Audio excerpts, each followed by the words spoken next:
Mari kita menghadap Tuhan di dalam doa. Kita berdoa. Kami bersyukur untuk anugerah Tuhan yang diberikan bagi kami. Tahun yang baru yang Tuhan izinkan kami masuki pada pagi hari ini. Dan juga kesempatan untuk menikmati persekutuan dengan Tuhan, duduk semeja dengan Kristus Sang Kepala Gereja di dalam perjamuan kudus. Kiranya semua ini meneguhkan hati kami, meneguhkan iman kami. Dan ketika kami merenungkan firman-Mu, biarlah Engkau hadir di tengah-tengah kami, memberkati kami dan menolong kami supaya kami memperoleh pengertian terhadap firman. Iman kami diteguhkan dan hidup kami memuliakan Engkau. Di dalam nama Tuhan Yesus kami berdoa. Amin. Selamat pagi Bapak Ibu Saudara yang kekasih dalam Tuhan. Mari kita buka Alkitab kita dari kitab Yosua pasal yang kedua. Saya mau mengajak Bapak Ibu untuk merenungkan iman dari seorang perempuan bernama Rahab.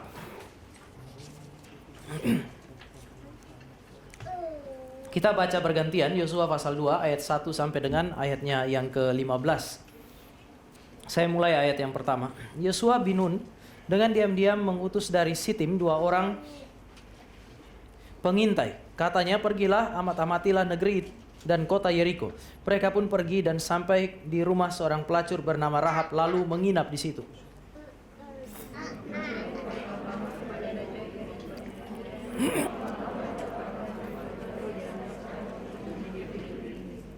Raja Yeriko menyuruh orang kepada Rahab dengan perintah, bawalah keluar orang-orang yang datang kepadamu itu, yang masuk ke rumahmu, sebab mereka datang untuk mengintai seluruh negeri ini.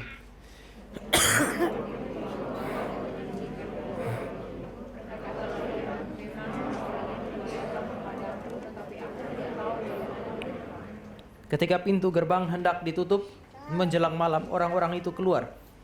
Aku tidak tahu kemana orang-orang itu pergi. Cepatlah kejar mereka, tentu kamu dapat menyusul mereka.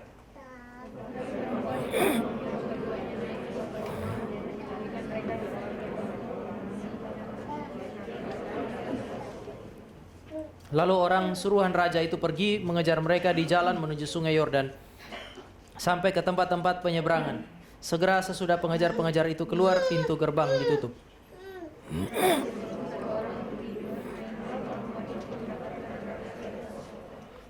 Ia berkata kepada orang-orang itu, aku tahu bahwa Tuhan telah memberikan negeri ini kepada kamu, dan bahwa kami dilanda ketakutan terhadap kamu, bahkan semua penduduk negeri ini gemetar menghadapi kamu.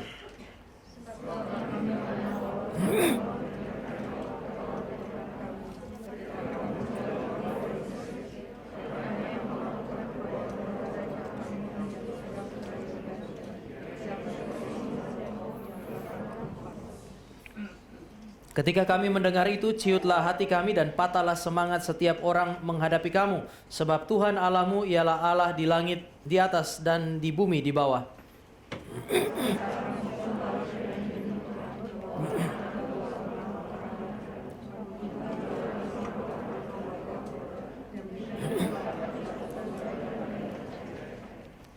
Bahwa ayah dan ibuku, juga saudara-saudara laki-laki dan saudara-saudaraku laki-laki dan perempuan, serta semua orang-orang mereka akan kamu biarkan hidup, dan kamu akan menyelamatkan nyawa kami dari maut.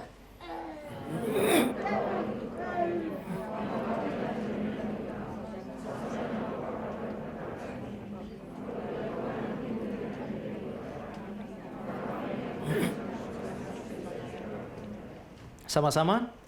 Kemudian perempuan itu menurunkan mereka dengan tali melalui jendela, sebab rumahnya menyatu dengan tembok kota. Disitulah ia tinggal. Bapak Ibu Saudara yang kekasih di dalam Tuhan, ketika saudara saya berbicara mengenai perempuan bernama Rahab. Rahab itu dikenal sebagai perempuan kafir, seorang perempuan yang tidak mengenal Tuhan. Rahab disebut juga sebagai pelacur atau perempuan sundal, dan bahkan sampai di dalam Perjanjian Baru stigma pelacur itu terus-menerus diulang di dalam kitab Ibrani dan juga kitab Yakobus. Rahab juga seorang yang sering kali disebut sebagai penipu dan pengkhianat. Penipu karena dia berhadapan dengan tentara-tentaranya orang Kanaan, lalu kemudian dia bilang, saya nggak kenal mereka, mereka sudah tidak ada lagi di sini. Penipu, tetapi dalam konteks ini dia juga adalah seorang pengkhianat. Pada zaman itu, seorang perempuan, kalau dia itu di tengah-tengah orang Israel, kalau dia kafir, maka dia dianggap sebagai orang yang tidak layak untuk dikawini. Orang yang strata sosialnya sangat rendah. Tetapi di tengah-tengah bangsa lain pun, kalau dia adalah seorang perempuan pelacur, seorang perempuan sundal, status sosialnya juga sangat rendah. Bapak Ibu, dengan demikian, maka di dalam Alkitab ketika saudara dan saya baca, bahkan sampai pada Perjanjian Baru, Rahab itu seringkali diingat dan disebut sebagai pelacur. Tetapi pada akhirnya saudara dan saya juga menemukan bahwa orang ini adalah orang yang diubahkan oleh Tuhan, sehingga dia menjadi begitu sangat berguna di dalam pekerjaan Tuhan. Oleh karena itu maka saya percaya bahwa Rahab adalah salah satu tipologi yang paling tepat untuk gereja hari ini, untuk menggambarkan saudara dan saya sebagai mempelai perempuan Kristus. Saya kira ada dua alasan saudara dan saya bisa lihat di sana. Yang pertama, Bapak Ibu dan saya menemukan bahwa di dalam kitab Rahab, saudara dan saya bisa menemukan diri kita di sana. Wajah kita ada di dalam cerita tentang Rahab. Rahab adalah seorang perempuan yang dianggap rendah. Bukan hanya karena dia perempuan, tetapi karena dia adalah orang yang datang dari kasta yang rendah. Dia hanyalah seorang pelacur. Dia bukan apa-apa. Ketika saudara dan saya mau membandingkan dia, sekali lagi, kalau saudara dan saya bandingkan dia dengan perempuan-perempuan Israel atau perempuan-perempuan Kanaan, karena dia adalah seorang pelacur, maka dia akan dianggap sebagai perempuan yang tidak layak untuk dijadikan sebagai istri, tidak layak untuk dijadikan sebagai mempelai perempuan oleh laki-laki manapun, di dalam Israel maupun di luar Israel. Tetapi inilah yang menggambarkan saudara dan saya. Orang-orang yang tidak setara, orang-orang yang tidak layak, orang-orang yang sebenarnya tidak sepadan untuk menjadi mempelai perempuan Kristus. Rahab adalah seorang perempuan kafir. Kafir berarti dia tidak mengenal Allah. Dia membenci Allah. Dia melawan Allah. Bukankah dari sanalah saudara dan saya datang? Saudara dan saya adalah orang-orang yang tidak mengenal Allah yang benar. Sebelum saudara dan saya dilahir barukan, saudara dan saya adalah orang-orang yang membenci dan terus hidup di dalam perlawanan kepada Allah. Rahab adalah gambaran dari saudara dan saya.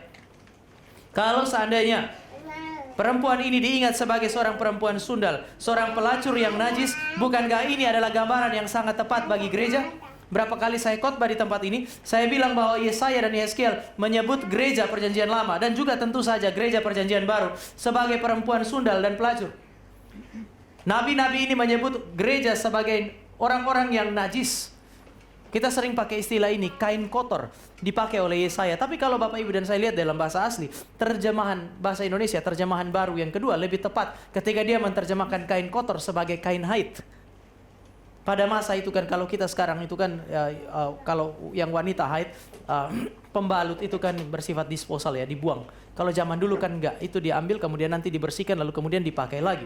Tapi pada masa itu bukan tidak hanya dilihat sebagai kain kotor. Kain kotor bisa dibersihkan, tetapi itu dilihat sebagai sesuatu yang najis. Kemudian ketika Yesaya berbicara dengan gereja, Yesaya kemudian mengatakan, segala kebaikan kamu, pelayanan-pelayanan yang kamu kerjakan, itu seperti kain haid, sesuatu yang najis di hadapan Tuhan. Pada dasarnya, Rahab adalah gambaran sempurna dari saudara dan saya sebelum diselamatkan. Tetapi juga di dalam kisah Rahab, saudara dan saya menemukan cinta kasih Tuhan. Kita menemukan Allah yang beranugerah bagi saudara dan saya. Orang yang datang sebagai orang yang najis, orang yang jahat, orang yang tidak layak ini kemudian diselamatkan oleh Allah dan kemudian dipulihkan oleh Tuhan. Bahkan saudara dan saya menemukan Allah bukan hanya menyelamatkan dia, Allah bukan hanya memulihkan dia, tetapi Allah juga memakai dia di dalam rencananya. Rahab adalah salah satu perempuan yang masuk di dalam garis Yesus Kristus. Tapi bukan cuma itu, di dalam konteks cerita yang saudara dan saya baca hari ini, bagi saya ini adalah sebuah cerita yang memberikan gambaran positif tentang Rahab. Banyak orang bilang Rahab menipu. Saya tidak percaya ini ada dosa penipuan di dalam teks ini.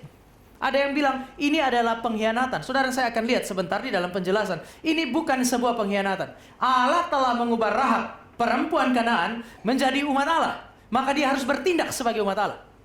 Tindakan melawan orang-orang Kanaan yang saudara dan saya anggap sebagai penipuan itu, bagi saya bukan penipuan. Itu adalah tindakan yang seharusnya sebagai umat Allah. Nanti saya akan jelaskan pada poin yang terakhir. Tetapi inilah yang menjadi gambaran bagi saudara dan saya. Rahab diselamatkan, Rahab dipulihkan, Rahab dipakai oleh Allah di dalam rencananya. Dan semua itu dimulai dari satu titik, yaitu iman yang sejati. Tidak ada keselamatan tanpa iman yang sejati. Saudara dan saya tidak bisa dilibatkan atau tidak mungkin terlibat di dalam pekerjaan Tuhan, mempermuliakan dia tanpa apa yang disebut sebagai iman yang sejati. Tanpa iman yang sejati, saudara dan saya akan melihat Alkitab berkata seluruh tindakan kita, termasuk yang baik, adalah kain kotor atau kain haid. Oleh karena itu maka saya mau mulai mengajak saudara untuk melihat 3 hal terkait dengan iman dari orang yang bernama Rahab. Yang pertama, saya kira saudara dan saya cukup familiar dengan ini. Iman Rahab adalah iman yang bertumbuh dari pendengaran, bukan penglihatan. Iman Rahab adalah iman yang bertumbuh dari pendengaran dan bukan penglihatan. Ayat yang ke-10, Bapak Ibu, kita bisa mulai lihat teks kita. Sebab kami mendengar bahwa Tuhan telah mengeringkan laut Teberau dan seterusnya. Rahab itu beriman karena dia mendengar perbuatan-perbuatan Allah yang besar bagi Israel umatnya. Dia tidak pernah melihat itu. Dia adalah seorang yang mengelola rumah pelacurannya dia. Dengan demikian dia harus terus ada di situ. Dia tidak pergi berjalan bersama dengan orang Israel. Dia tidak melihat apa yang dilihat oleh Israel sebagai umat Allah. Tetapi ini cukup bagi dia untuk percaya. Dan bersyukurlah Bapak Ibu. Sekali lagi bersyukurlah. Karena apa yang Rahab dengar adalah hal yang sama yang hari ini saudara dan saya dengar. Kita membaca, kita mendengar hal yang sama dengan apa yang didengar oleh Rahab. Sama seperti Rahab, memang saudara dan saya tidak melihat semua itu. Tetapi saudara dan saya punya fondasi yang kokoh untuk percaya. Saudara dan saya punya kemungkinan untuk menjadi orang yang memiliki iman yang sejati. Karena kita bisa membaca dan mendengar hal yang sama yang didengar oleh Daud. Saya kira Bapak Ibu di titik ini sebelum kita melanjutkan, saudara dan saya bisa mengerti betapa pentingnya kebenaran itu terus-menerus disuarakan bagi kita. Sekali lagi, kita harus mengerti betapa pentingnya kebenaran itu terus-menerus secara berulang-ulang disuarakan bagi saudara dan saya. Adalah tugas orang tua untuk mengulang-ulang kebenaran yang dia mengerti. Mengajarkannya berulang-ulang. Adalah tugas hamba Tuhan untuk mengajarkannya berulang-ulang. Kenapa? Karena supaya orang bisa beriman, harus ada yang memberitakannya. Dan memberitakannya berulang-ulang. Tapi kemudian Bapak Ibu akan bilang, tapi coba lihat. Banyak orang kami beritakan berulang-ulang tetapi mereka tidak percaya. Tapi kalau Bapak Ibu dan saya menemukan fakta ini bukankah ini wajar? Saudara dan saya memberitakan apa yang tertulis dalam kitab suci dan banyak orang tidak percaya. Bagi saya ini adalah sesuatu yang wajar. Perhatikanlah apa yang terjadi di dalam kehidupan Rahab. Rahab dan orang Yeriko mendengar berita yang sama. Mari Bapak Ibu perhatikan pasal yang pasal yang kedua ayat 9 sampai 11. Berita mengenai tindakan atau perbuatan-perbuatan Allah itu kan tidak hanya didengar oleh Rahab. Saudara dan saya menemukan berkali-kali dia pakai kata kami. Artinya Rahab bersama dengan orang-orang yang ada di Yeriko mendengar berita yang sama. Setelah mendengar berita yang sama, sama-sama gentar. Jadi mendengar hal yang sama, perasaannya sama. Yang berbeda cuma satu, yaitu responnya. Jadi sama-sama dengar beritanya, sama-sama takut, sama-sama gentar, tetapi respon yang diambil oleh Rahab sama sekali berbeda dengan respon yang diambil oleh orang-orang yang disebut sebagai orang-orang Kanaan. Pertanyaannya kenapa? Mari kita lihat Kisah Para Rasul pasal yang ke-13. Kisah Para Rasul pasal yang ke-13.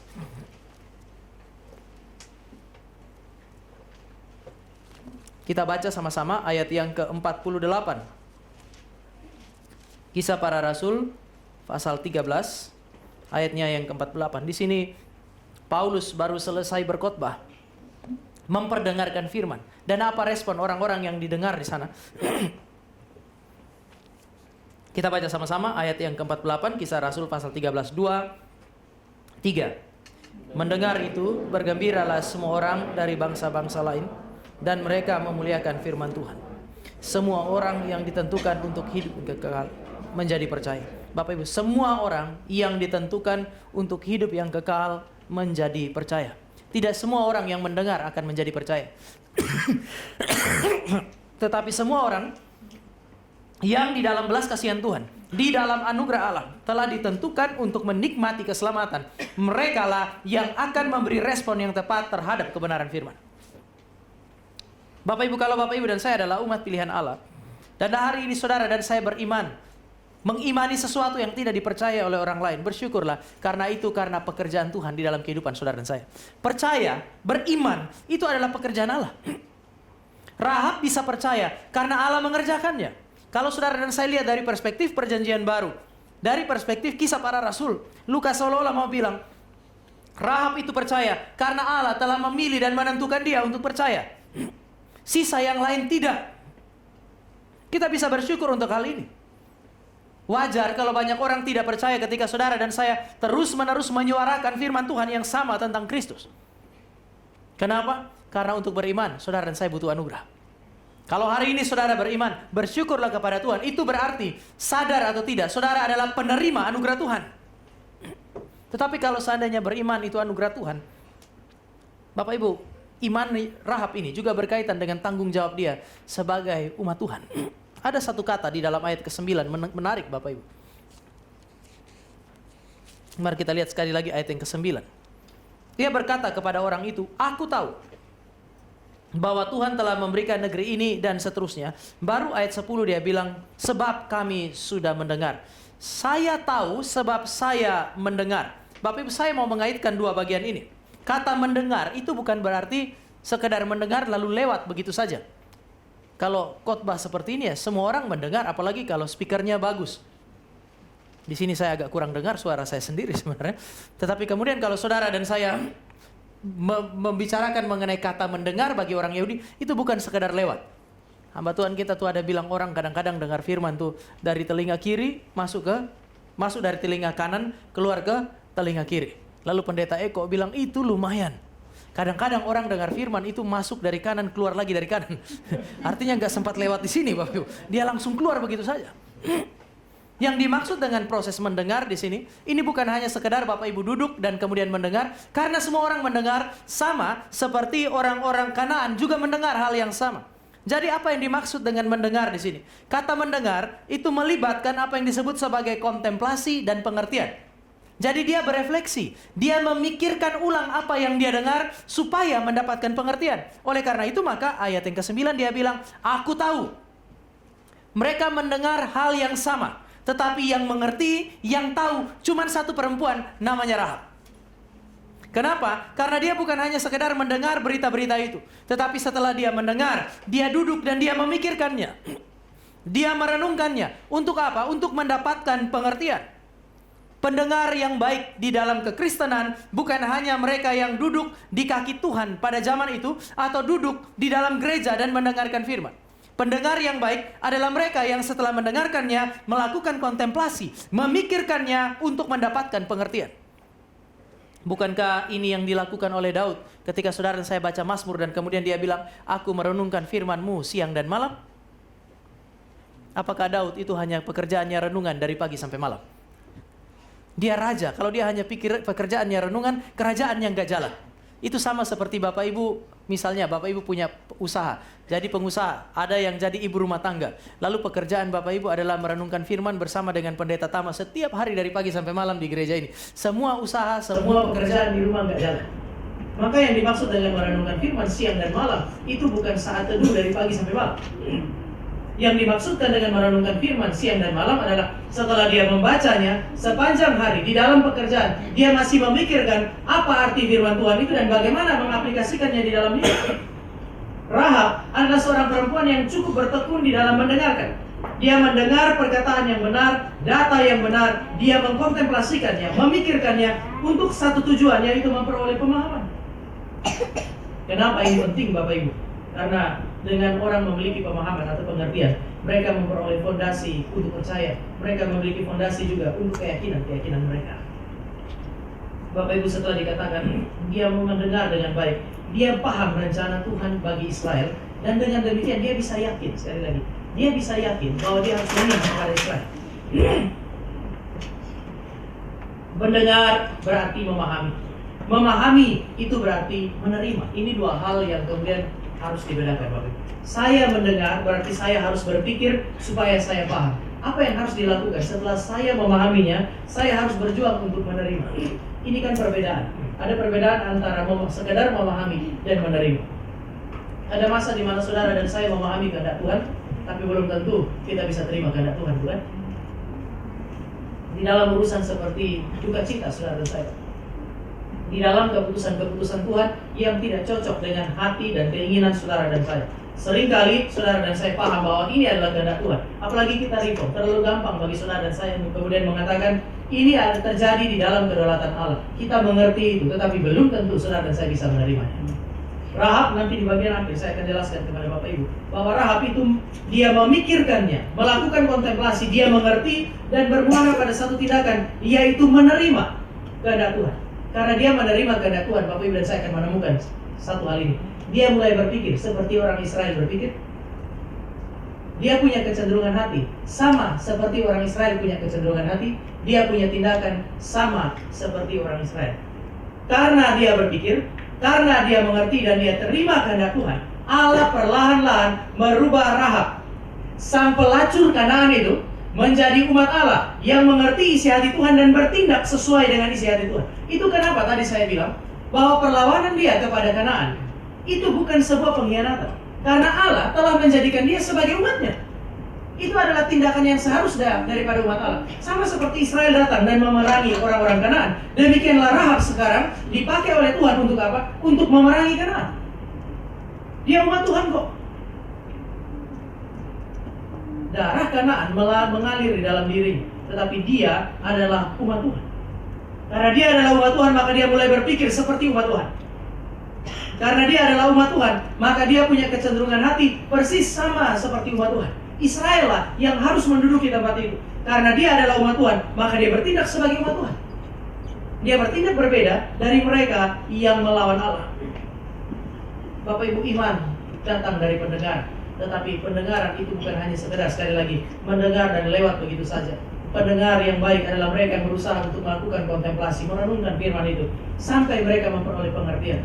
Dan setelah mereka mengerti, hal yang berikut yang harus dilakukan adalah mereka menerima itu sebagai kehendak Allah di dalam hidup mereka. Hanya inilah yang harus terjadi dalam hidup saudara dan saya, supaya kita punya cara pikir berubah, kecenderungan hati berubah, dan cara hidup berubah. Sebelum saya masuk kepada poin yang kedua, Bapak Ibu, mendengar berulang-ulang adalah tradisi iman yang sangat penting di dalam kehidupan Israel. Sekali lagi, mendengar secara berulang-ulang adalah tradisi yang sangat penting, tradisi iman yang sangat penting di dalam kehidupan orang Israel. Dengarlah hai Israel, kata dengar dipakai di situ. Ajarkanlah itu kepada anakmu berulang-ulang. Di dalam kitab Wahyu, waktu Yesus Kristus bicara kepada 7 jemaat yang melambangkan gereja di segala tempat dan segala zaman, 7 kali saudara dan saya mendapatkan kalimat ini, barang siapa mendengar. Di dalam Injil Lukas, setelah memberi perumpamaan tentang hati manusia, 4 jenis tanah itu, Yesus tutup dengan kalimat ini, barang siapa bertelinga, hendaklah dia mendengar. Dan kemudian Tuhan Yesus pakai kalimat yang berikutnya, perhatikanlah cara kamu mendengar. Karena mendengar berulang-ulang adalah tradisi iman yang sangat penting. Mendengar berulang-ulang berfungsi untuk memberi pengertian. Mendengar berulang-ulang menjadi memberikan fondasi bagi saudara dan saya untuk percaya. Mendengar berulang-ulang membentuk kecenderungan hati. Mendengar berulang-ulang membentuk hidup dan komitmen saudara dan saya. Bapak Ibu, baru beberapa waktu yang lalu di Depok kami kunjungi seorang ibu yang sementara bergumul dengan sakitnya, kansernya, dan kemudian suaminya itu antar dia. Suaminya punya tugas di Malaysia itu cuma temani istrinya dari pagi sampai malam. Kan yang dirawat adalah istrinya. Waktu istrinya masuk ke sana dari pagi sampai dengan sore hari melewati kemo itu, suaminya bisa duduk di luar, kadang-kadang kasih makan, tapi kemudian dia bilang dia duduk di luar. Waktu dia keluar, dia ketemu dengan pasien-pasien itu, suami-suami dari pasien atau istri-istri dari pasien. Lalu kemudian dia bilang apa? Dia bilang dari pagi sampai malam selama kira-kira 1 minggu itu yang dia dengar cerita itu adalah kanker semua. Lalu kemudian dia bilang sampai pada satu titik, kemudian yang takut kena kanker itu dia. Padahal diagnosanya dia bilang saya sampai ketakutan. Malah waktu saya berdoa saya menangis karena saya takut. Bapak Ibu lihat ya, efek dari mendengar satu hal secara berulang-ulang itu bukan hanya mempengaruhi pikiran saudara dan saya, tapi dia masuk sangat dalam. Apa tugas orang tua hari ini? Orang tua hari ini bertugas untuk berulang-ulang mengajarkan kebenaran kepada anaknya, sehingga bukan hanya membentuk pemikiran, tetapi sampai mempengaruhi emosi mereka atau kecenderungan hati mereka. Berbahagialah anak-anak yang mendapatkan orang tua yang tidak berhenti mengajarkan kebenaran kepada mereka. Berbahagialah jemaat yang mendapatkan bahwa gerejanya itu tidak berhenti mengajarkan kebenaran kepada mereka. Tapi sebaliknya, celakalah orang tua, celakalah gereja yang telah memutuskan untuk berhenti mengajarkan kebenaran secara berulang-ulang. Ini mengakibatkan anak-anak dan jemaat kehilangan fondasi untuk percaya, kehilangan fondasi untuk berpikir dengan benar, dan kehilangan fondasi untuk bertindak dengan benar. Apa yang telah Bapak Ibu dan saya lakukan sebagai orang tua? Kami yang Bapak Tuhan juga harus berpikir, apa yang telah kami lakukan bagi Bapak Ibu selama tahun 2023 yang lalu? Apakah kebenaran itu disampaikan dengan berulang-ulang? Jika itu tidak terjadi, maka saudara dan saya perlu kemudian mengalami apa yang disebut sebagai pertobatan. Dan biarlah saudara dan saya menjalani 2024 ini dengan menyuarakan kebenaran secara berulang-ulang. Kadang-kadang ada orang tua, kalau anaknya sudah menikah, dia lepas begitu saja. Tapi Bapak Ibu, jangan anggap enteng uban Bapak Ibu. Sekali lagi, orang tua, kalau anak Anda sudah menikah, jangan anggap enteng uban itu. Alkitab sendiri bilang, uban itu kan kehormatan. Kadang-kadang di dalam konteks tertentu, terutama kita di timur, kalau saya yang ngomong orang nggak dengar, orang lihat masih belum air, umur belum ada apa-apa. Tapi kalau orang tua sudah ada rambut putih, kemudian orang bisa lihat, oh dia sudah tua, dia sudah pengalaman, layak untuk didengarkan. Kadang-kadang kalau Anda muda, rambut Anda putih udah biarin aja daripada dicat. Mungkin yang saya mau katakan adalah semua orang diberikan kesempatan di dalam kondisinya. Entah dia kuat, entah dia lemah, entah dia tua, entah dia muda. Untuk apa? Untuk terus menyuarakan kebenaran. Dan kalau kesempatan itu datang, manfaatkanlah. Karena ini adalah tradisi yang sangat kuat di dalam kekristenan, di dalam Alkitab, mengulang-ulangi kebenaran itu. Rahab memiliki iman, karena iman itu bertumbuh dari pendengaran, bukan penglihatan. Yang kedua,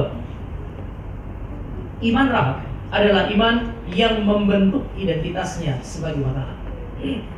Kalau saudara dan saya punya iman sejati tidak akan membiarkan saudara dan saya menghidupi identitas kita yang lama.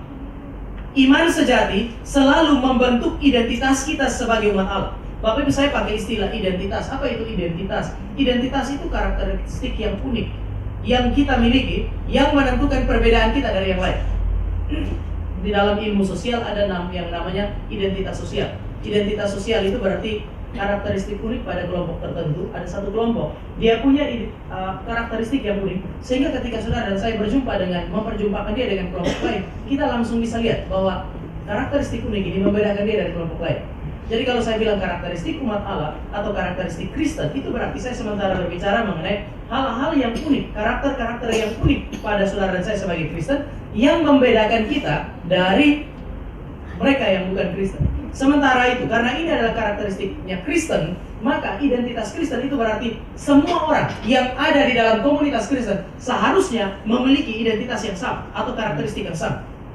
Nah, kalau saudara dan saya memiliki iman yang sejati, menurut saya iman itu akan membawa saudara dan saya pribadi lepas pribadi untuk memiliki karakter Kristen, sehingga ketika orang datang, orang bisa membedakan yang Kristen dari yang bukan Kristen. Dan ketika saudara dan saya ada di dalam komunitas ini, saudara dan saya menemukan keunikan yang sama pada kita. Saya masih ingat waktu di Batu, masih kuliah di Batu sebelum masuk ke Ripo. Kami kalau keluar dari asrama, selalu orang ingat itu namanya, orang sebut kami orang gereja. Di depannya asrama itu ada satu gereja GPIB, pakai lambang jago. Jadi mereka sering bilang orang gereja, maksudnya orang gereja jago itu, ayam jago. Ada kesan yang sangat baik. Itu sekolah sudah cukup lama sehingga masyarakat itu punya kesan yang sangat baik. Sehingga Bapak Ibu kalau ketemu di mall, entah bagaimana mereka bisa tahu orang gereja dan yang bukan. Waktu kami makan ketoprak di pasar, Bapak Ibu, makan itu gak boleh lupa bayar. Karena masyarakat tahu mana orang gereja, mana bukan. Satu kali di dalam angkatannya kami itu ada yang pakai obat ya. Dia pergi, jadi di sana tuh ada gang, di gang 1 kalau saudara sana, gang 1 itu ada RW, jadi mahasiswa sering ngumpul di situ. Tapi di gang itu juga ada tempat di mana orang ngumpul lalu kemudian jualan obat terlarang lagi. Satu kali ada 2 atau 3 mahasiswa pergi situ dan mereka pakai. Asrama bisa tahu, bukan karena orang dari dalam pergi dan tahu, tetapi masyarakat datang dan lapor. Kenapa? Karena ada karakter yang berbeda dari 3 orang itu dengan yang lain. Dia datang ke situ lalu tanya, ngobrol sama dosennya kami. Selama ini setahu kami mahasiswa di sini baik-baik. Tapi berapa hari yang lalu kami lihat ada 3 mahasiswa pergi ke tempat itu. Lalu kemudian dibuatlah tim untuk kemudian melakukan semacam investigasi dan ketahuan 3 orang itu. Bapak Ibu, kami tinggal di dalam satu kota yang sama. Kampung itu kecil, kalau kami tanding sepak bola ya tanding sama orang kampung itu, 17 Agustus tanding sama mereka. Tetapi kalau begitu anak-anak asrama sedikit main kasar. Kalau mereka kasar sama kami, mereka anggap biasa. Tetapi begitu mereka lari, dia lari. Kadang-kadang kan namanya main sepak bola kan, ya kita hamba Tuhan tapi main sepak bola kan pemain sepak bola namanya. Begitu dia lewat, di sliding jatuh, Dia bilang, "Mas, kan orang gereja." Dalam hati saya, kok menjadi orang gereja ini jadi susah sekali. Kita mau sliding nggak boleh, sementara kita diselengkat terus sama dia. Tetapi yang saudara dan saya lihat adalah orang-orang itu bisa menemukan karakteristik yang berbeda, sehingga ketika kami menghidupi sesuatu yang menurut mereka tidak sesuai dengan karakter itu, mereka mempertanyakannya. Ketika saudara dan saya memiliki iman yang sejati, akan muncul karakteristik tertentu yang seharusnya itu menjadi identitas kita. Dan saya memulai dengan yang pertama. Apa karakteristik iman orang Kristen yang sama pada kita dan berbeda dari yang lain? Jika saudara dan saya memiliki iman yang sejati, semua orang Kristen akan mendapati bahwa iman sejati membentuk pengakuan iman yang sama. Sekali lagi, iman sejati pasti membentuk pengakuan iman yang sama. Mari saya memulai dengan Ulangan pasal 6. Bapak Ibu jangan main-main dengan pengakuan iman, karena itu karakteristik kita. Ulangan pasal yang ke-6 ayat yang ke-4. Kita baca sama-sama. Ini klasik, ayat ini Shema Israel atau pengakuan iman Israel. Kita baca sama-sama 2, 3. Dengarlah hai orang Israel, Tuhan itu Allah kita, Tuhan itu besar. Ayat ini mau mengatakan bahwa di dalam dunia ini hanya ada satu Allah, yaitu Yahweh, Allahnya Israel. Kita geser sedikit kepada Ulangan pasal yang ke-4 ayat 39. Ulangan 4 ayat 39.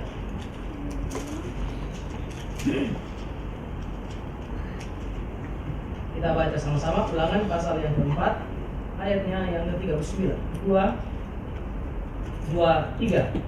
Sebab itu ketahuilah pada hari ini dan camkanlah bahwa Tuhanlah Allah yang di langit di atas dan di bumi di bawah. Tidak ada yang lain. Bapak Ibu, ayat 39 ini mirip sekali dengan apa yang diucapkan oleh Rahab, bukan? Ini pengakuan iman Israel. Mereka percaya bahwa hanya ada satu Allah. Karena hanya ada satu Allah, maka Allah Israel itu tidak bersifat teritorial. Pada zaman itu orang percaya bahwa ada Allah yang berkuasa di gunung, tapi karena dia berkuasa di gunung, dia tidak berkuasa di lembah. Kalau Allah yang berkuasa di laut, tidak berkuasa di darat. Karena Allah pada zaman itu banyak, dan kemudian dianggap bersifat teritorial. Tapi orang Israel percaya bahwa hanya ada satu Allah. Allah ini berkuasa di langit di atas, di bumi di bawah. Sehingga kalau dia berencana untuk membawa Israel ke tanah perjanjian, dia nggak mungkin gagal, karena tidak ada Allah yang bisa menggagalkan Allah Israel. Sekarang mari Bapak Ibu perhatikan pasal 11 dari Yosua pasal yang kedua. Itu iman Israel, dan saudara dan saya akan menemukan iman yang sama ternyata ada pada Rahab. Ayat 11 saya bacakan bagi Bapak Ibu. Kami mendengar itu. Ketika kami mendengar itu, ciutlah hati kami dan patahlah semangat kami, semangat setiap orang menghadapi kami. Sebab Tuhan Yahweh Allahmu ialah Allah di langit di atas dan di bumi di bawah. Bapak Ibu, ini semacam pengakuan monoteistik. Dia tidak lagi percaya Allah yang bersifat teritorial. Dia percaya satu Allah yang berkuasa di langit di atas, di bumi di bawah. Sebab itu dia percaya bahwa tidak mungkin, sekali lagi, tidak mungkin orang Kanaan bisa mengalahkan Israel. Tidak ada kekuatan di Kanaan yang bisa mencegah Israel masuk. Sebab ayat 9 mengatakan, Allahmu telah menyerahkan negeri ini kepada kami. Tapi Bapak Ibu dan saya bisa menemukan ini adalah sebuah hal yang mengejutkan. Karena Rahab adalah orang kafir, besar di negeri yang politeistik. Bukan cuma itu, dia hanya seorang pelacur. Tetapi dia sekarang menyatakan iman yang sama dengan Israel. Bapak Ibu lihat sekarang, orang Kanaan mengalir darah Kanaan di dalam dirinya dia. Tetapi dia sekarang sudah berbeda dari Kanaan.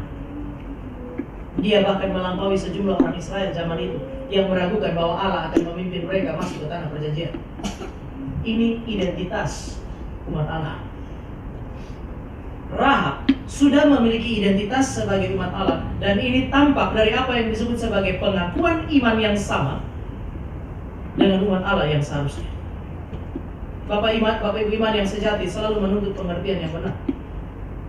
Sekali lagi, iman yang sejati selalu menuntut pengertian yang benar. Karena iman yang sejati menuntut apa yang disebut sebagai kesaksian, pengakuan yang sesuai dengan pengertian yang benar. Sayang sekali, di dalam gereja hari ini banyak orang yang beriman, mengerti tentang imannya, tetapi tidak mau bersaksi. Di sisi yang lain, banyak orang yang terus bersaksi tiap hari tanpa pengertian. Dua-duanya akan merusak kesaksian gereja. Kita merusak kesaksian gereja setelah saudara dan saya memahami hal yang benar terkait dengan iman kita, lalu saudara dan saya memutuskan untuk diam. Tetapi kita juga akan merusak kesaksian gereja ketika saudara dan saya rajin sekali bersaksi tanpa pengertian. Perhatikan baik-baik, Rahab mengerti dengan baik, baru dia berani berbicara dengan dua orang ini. Pengakuan iman, pengertian terhadap iman adalah sesuatu yang sangat penting untuk menegaskan persamaan kita dengan Kristen yang lain dan perbedaan kita dengan mereka yang bukan Kristen. Yesus menuntut hal ini. Bapak Ibu, di Kaisarea Filipi. Kaisarea Filipi adalah salah satu pusat penyembahan berhala di sekitar Yudea. Di pusat penyembahan berhala itulah Yesus bawa murid-muridnya, lalu Yesus tanya, menurut orang siapa? Murid-murid jawab semua itu. Setelah semua jawaban yang tidak tepat disampaikan, baru Yesus kemudian tanya, sekarang menurut kamu siapa aku? Petrus mengucapkan pengakuan iman yang begitu monumental. Engkau adalah Mesias, anak Allah yang hidup. Jadi Tuhan Yesus bilang itu gak berasal dari manusia, itu berasal dari Allah. Pengakuan iman yang benar ini harus diucapkan di mana? Di negeri yang disebut sebagai pusat penyembahan berhala hari itu.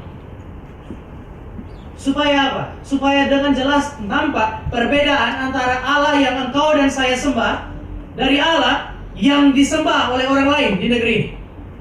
Ini yang dituntut oleh Allah. Iman yang sejati membentuk identitas kita dengan mengarahkan saudara dan saya kepada pengakuan iman yang sama dengan seluruh umat Allah. Yang kedua, Bapak Ibu, iman yang sejati membentuk identitas kita dengan memberi apa yang disebut sebagai komitmen dan cara hidup yang berbeda. Iman itu tidak mengubah KTP-nya Rahab, kan ya? Tadi saya bilang darah Kanaan masih mengalir di dalam dirinya. Kalau ditanya apakah dia warga negara Kanaan, hari itu dia masih warga negara Kanaan. Asal usulnya tidak berubah. Tetapi iman yang sejati sudah mengubah apa yang saya sebut tadi sebagai cara pikir dan kecenderungan hati dan cara hidup. Ini mirip dengan Rut. Rut berhadapan dengan Naomi dan dia bilang begini, Allahmu adalah Allahmu, bangsamu adalah Allahmu adalah Allahku dan bangsamu adalah bangsaku. Artinya dia telah menerima Allah Naomi sebagai Allahnya, menerima Allah Israel sebagai Allahnya, dan dengan demikian identitasnya berubah. Bukan karena darah yang mengalir di dalam tubuhnya berubah, tetapi karena dia telah menerima dan mengimani Allahnya Naomi, maka sekarang dia adalah bagian dari Israel. Dengan demikian dia punya cara hidup harusnya berbeda dengan orang Moab. Bapak Ibu dan saya tidak bisa menyangkali sampai hari ini Rut itu masih disebut sebagai perempuan Moab. Itu tidak bisa disangkali. Tetapi pada saat yang sama, saudara dan saya tidak bisa tidak menyebut dia juga sebagai Israel yang sejati. Bukan karena darahnya, tetapi imannya telah memberikan identitas yang baru bagi dia. Dan identitas baru itu tampak di dalam cara pikir yang baru, kecenderungan hati yang baru, dan cara hidup yang baru. Terjadi ini pada Rahab ketika saudara dan saya menemukan perempuan Kanaan ini ternyata memihak Israel. Dia memihak kepada Allah Israel. Dia memihak kepada bangsa Israel dan bukan Yeriko dan Allah-Allah mereka.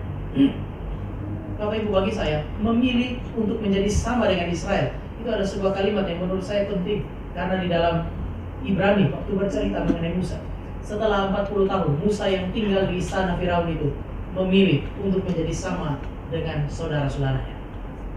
Kata-kata ini adalah kata-kata yang sangat penting, karena iman yang sejati membentuk identitas yang sama pada saudara dan saya. Sekali lagi, iman yang sejati memberi identitas yang sama pada kita. Kenapa? Karena iman yang sama mendorong kita untuk berpihak kepada Allah yang sama. Sekali lagi, iman sejati membentuk identitas yang sama pada seluruh orang percaya, karena keberpihakan mereka adalah keberpihakan kepada Allah yang sama. Ini adalah karakteristik saudara dan saya. Identitas kita sama di titik ini karena saudara dan saya memihak kepada Allah yang sama. Rahab masih tinggal di Kanaan, tetapi anehnya dia memilih untuk menyelamatkan orang Israel, bukan orang Kanaan. Dia mengambil resiko. Kalau hari itu setelah dua pengintai itu pergi, lalu kemudian ketahuan ternyata dia sempat menyembunyikan dua pengintai itu, apa yang akan terjadi? Mati dia kan? Dia merisikokan nyawanya, dia merisikokan keluarganya. Kenapa? Karena memang iman yang sejati membentuk identitas yang berbeda dari dunia ini. Dan karena itu, saudara dan saya selalu ada dalam kondisi terancam. Iman sejati memberikan kita orang Kristen identitas yang sama. Iman yang sejati membuat saudara dan saya punya identitas berbeda dari dunia ini. Dan karena identitas saudara dan saya berbeda dari dunia, saudara dan saya senantiasa ada di dalam risiko yang besar. Tuhan Yesus bilang, kamu aku utus seperti domba ke tengah-tengah serigala. Masuk ke dalam satu lingkungan di tengah-tengah serigala dengan identitas yang berbeda. Yesus bilang, aku datang bukan untuk membawa damai, tetapi membawa pemisah. Aku datang untuk membawa pedang. Artinya ketika saudara dan saya memihak kepada dia, saudara dan saya akan terpisah dari dunia ini. Ini sudah terjadi pada Rahab. Ketika dia memihak kepada Allah dan umatnya, secara otomatis Rahab terpisah dari orang-orang yang disebut sebagai Kanaan. Di titik ini sekali lagi, tindakan dia melawan Kanaan bukan pengkhianatan. Dia hanya melakukan yang seharusnya. Secara spiritual kan sama. Kadang-kadang dunia ini melihat saudara dan saya sebagai pengkhianatan ketika semua mereka korupsi, saudara dan saya tidak. So suci. Saya masih ingat pertama kali saya bertobat. Tapi di zaman itu kalau seandainya, ya kalau mau minum ya rame-rame minum. Perjamuan kudus seperti ini, pemuda paling rajin untuk bersihkan meja perjamuan. Karena itu kan memang anggurnya lumayan lah gitu. Sehingga pemuda biasanya tiba-tiba rajin di hari perjamuan. Jadi pada hari perjamuan mereka semua kumpul lalu kemudian mereka bersihkan. Dan kadang-kadang Bapak Ibu, malam tahun baru itu adalah malam di mana tiang listrik sering bunyi. Kenapa? Karena orang minum, mabuk, lalu kemudian kan bukan sukacita, mereka saling memerangi satu dengan yang lain. Jadi selain kembang api ada perang. Tahun baru itu diwarnai dengan hal-hal yang sedemikian. Saya masih ingat, ya, waktu lalu selalu ada bersama-sama dengan mereka melakukan hal yang sama. Lalu kemudian mengalami pertobatan. Itu bertobat itu juga kan sedikit bisa melibatkan penderitaan dan kesulitan. Kita kan nggak pindah kampung setelah bertobat, Bapak Ibu. Masih di situ. Lalu hari Minggu pagi mereka bawa bola. Zaman kami itu tidak perlu panggil orang, main bola yuk, nggak perlu. Cukup lewat dari gang jalan itu banting bola aja sudah tahu, oh, jam main bola. Kita lagi tidur, jam main bola. Keluar. Hari Minggu pagi mereka banting bola, mau keluar atau enggak, keluar atau enggak. Enggak keluar harus ke gereja. Enggak keluar, enggak enak sama mereka. Sore hari mereka main sepak bola. Saya ikut mama pelayan, lewat dari depan mereka. Mau bikin kayak nggak lihat, ya kita besar segini lewat dari situ pasti kelihatan. Tapi kalau lewat mereka angkat cawan mereka, jadi mau bagaimana? Satu kali Bapak setelah beberapa lama mereka perhatikan, saya tidak pernah mampir lagi. Lalu mereka ketemu saya di gereja. Mulai dari situ saya dapat nama baru. Tiap kali saya lihat mereka bilang, malaikat lewat. Kadang-kadang pengen mau jadi malaikat maut buat mereka.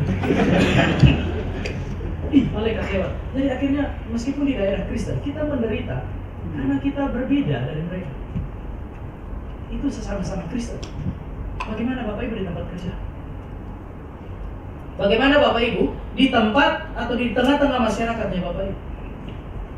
Kadang-kadang ada masa karena identitas kita berbeda. Oleh karena iman kita, maka saudara dan saya akan mendapati kita seperti terus ada di dalam bahaya maut, kalau kata Paulus itu. Setiap hari kami berhadapan dengan bahaya maut. Kenapa? Karena identitasnya lain. Sebab itu Yohanes bilang kepada jemaat yang menderita hari itu, kamu tidak berasal dari dunia ini, kamu berasal dari Allah. Iman yang sejati membentuk identitas yang baru dalam kehidupan kita. Yang terakhir Bapak Ibu, iman yang sejati adalah iman yang dihidupi. Kalau saudara punya iman dan iman itu tidak bisa dihidupi, hampir pasti itu iman palsu. Allah kita adalah Allah yang memberi iman yang mengakar dalam sejarah. Alkitab kita adalah Alkitab yang ditulis, dan yang ditulis di dalamnya adalah sejarah. Artinya iman Kristen berakar di dalam sejarah, sehingga apa yang tertulis di sana bisa dihidupi. Aneh kalau saudara dan saya bilang kami punya identitas yang baru, tetapi kami tidak bisa menghidupi iman kami. Ini janggal, karena besar kemungkinan itu adalah iman yang palsu. Iman yang sejati adalah iman yang dapat dihidupi. Dan iman Rahab adalah iman yang bisa dihidupi. Tampak dari dua hal. Pertama, melalui iman yang sejati, Allah memberikan keberpihakan bukan hanya kepada Allah, tapi juga kepada umat Allah. Sehingga dua hal ini terjadi. Yang pertama, setelah dia beriman kepada Allah yang benar, dia melayani umat Allah. Tadi saya bilang iman sejati enggak membuat darah Kanaannya hilang, tidak. Tapi iman yang sejati menjadikan Rahab sebagai umat Allah Dia menjadi bagian dari gereja perjanjian lama. Dia menjadi bagian dari gereja perjanjian baru. Kalau gereja itu satu tubuh, maka iman yang sejati telah menjadikan Rahab satu tubuh dengan Israel. Dan itu terekspresi dari mana? Dia tahu Allah punya rencana untuk Israel. Dia tahu rencana Allah, kemudian dia taat kepada rencana Allah untuk Israel. Dia melawan Kanaan. Dia memihak kepada dua pengintai itu.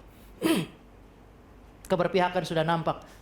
Raja utus orang. Di mana dua orang yang tadi malam datang itu? Karena mereka adalah orang Israel yang diutus untuk mengintai. Jawaban Rahab apa? Saya tidak tahu dari mana mereka. Tidak mungkin dia tidak tahu dari mana mereka. Karena ayat 9-11 menunjukkan dia tahu persis siapa mereka. Seorang penulis bilang begini, iman yang sejati telah membuat Rahab menjadi alat untuk menolong umat Tuhan. Allah mau menolong Israel, membawa mereka ke dalam tanah Kanaan. Allah mau menolong dua pengintai itu, meloloskan mereka dari kematian. Tetapi untuk menolong Israel, menolong dua orang itu, Allah telah memakai tangan atau menggunakan perpanjangan tangannya, yaitu Rahab. Rahab melayani Israel, Rahab melayani dua orang itu.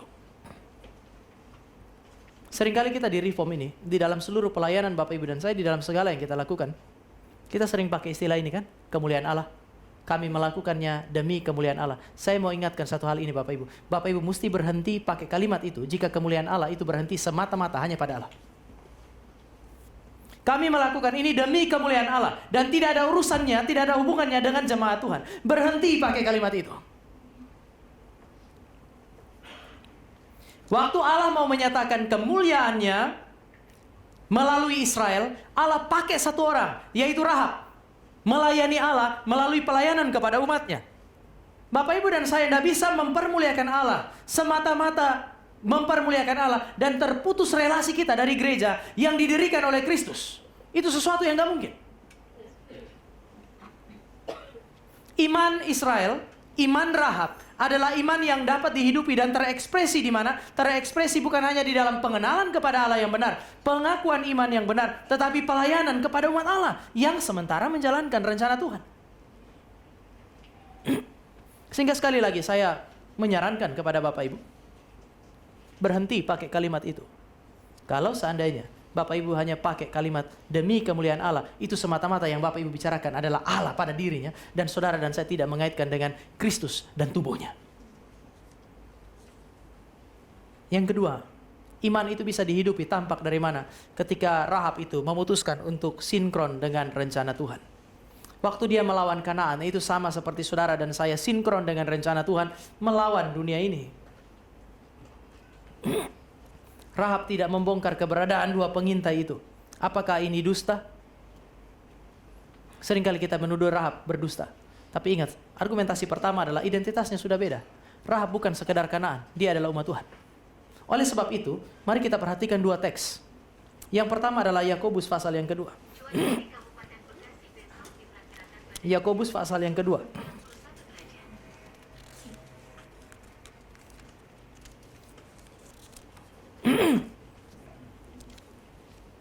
Saya baca ayat 24, Bapak Ibu 25, 26 kita sama-sama. Yakobus 2, 24 sampai 26. Saya 24. Jadi kamu lihat bahwa manusia dibenarkan karena perbuatan-perbuatannya dan bukan hanya karena iman. Ayat 25.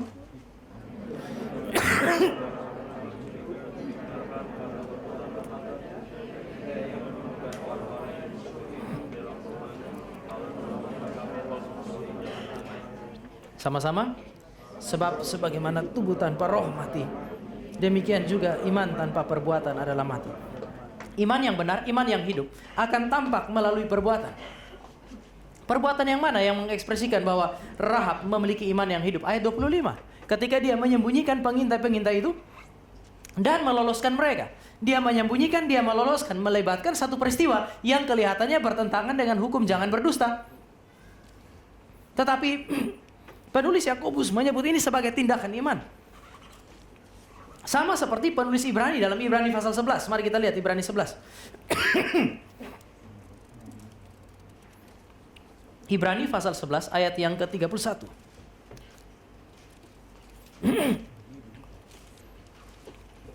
Kita baca sama-sama 2, 2, 3. Karena iman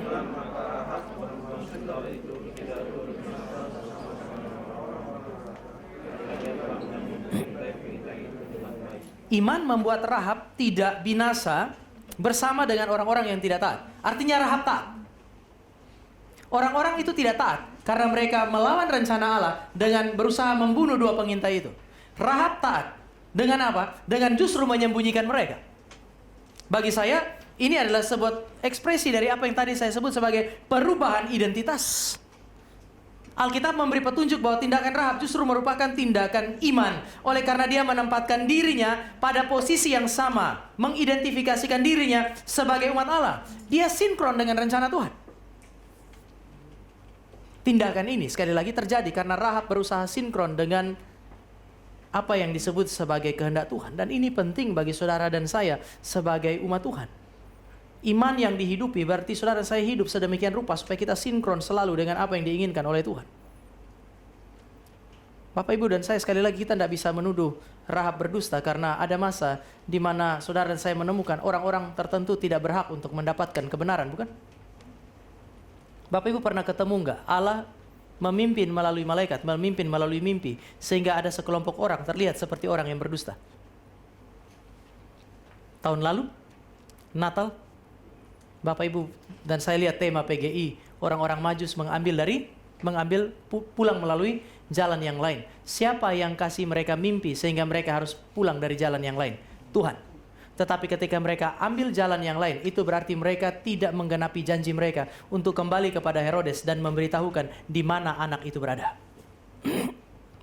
Herodes berdiri pada posisi berlawanan dengan rancangan Allah. Kalau dia dapat kebenaran itu, dia akan pakai untuk melawan Allah.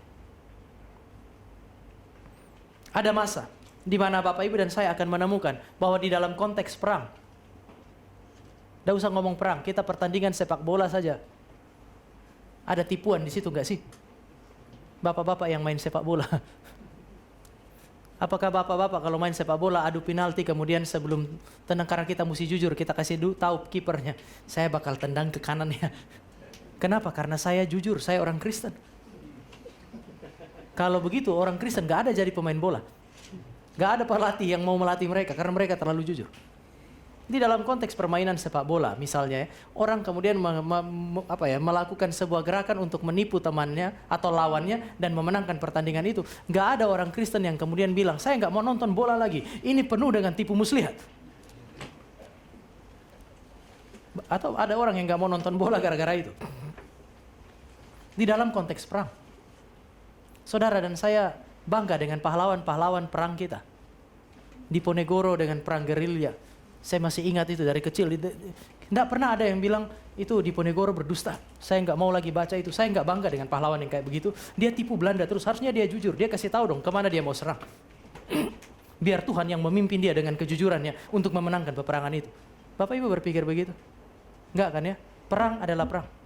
Dan hari itu di dalam konteks perang antara Kanaan dengan Israel, Rahab adalah orang Israel. Rahab adalah Israel sejati. Saudara dan saya tidak bisa menuntut dia untuk melakukan yang berbeda karena dia telah melakukan yang seharusnya, yaitu dia sinkron dengan rencana Tuhan.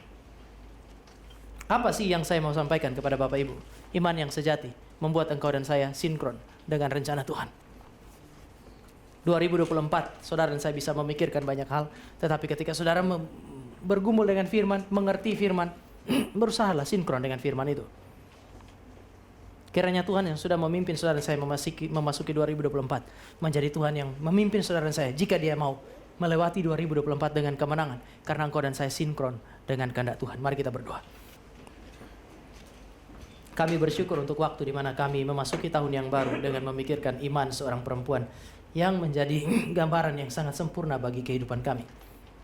Tolong kami supaya kami tidak hanya mengerti Rahab, tetapi kami juga menikmati anugerah yang sama, menjalani perjuangan yang sama, di bawah pertolongan Tuhan dan memperoleh kemenangan yang sama. Terima kasih Engkau telah memimpin kami melewati 2023 memasuki 2024. Kami berdoa kiranya Tuhan yang memimpin memasuki 2024 menolong kami untuk menikmati hidup oleh iman dan memperoleh kemenangan di dalamnya. Di dalam nama Tuhan Yesus kami berdoa dan mengucap syukur. Amin. Mari kita